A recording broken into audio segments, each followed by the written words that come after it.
Alright, good afternoon sa inyo lahat dyan.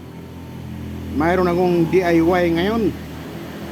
Yung hagdanan namin papuntang Dirty Kitchen, gagawaan ko siya ng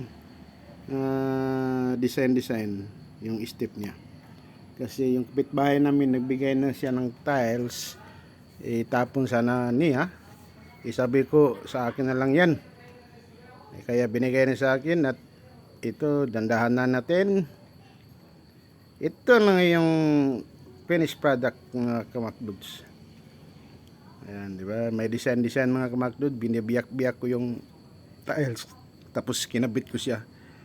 Sayang din itapon mga kamakduds. So, ayan, nagawaan din paraan na magamit mga kamakduds.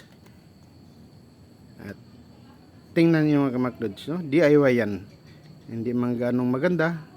At least napakinabangan natin yung mga tiles na bibag. So dito lang muna mga video ko mga kamakduds. Bye bye, I love you all.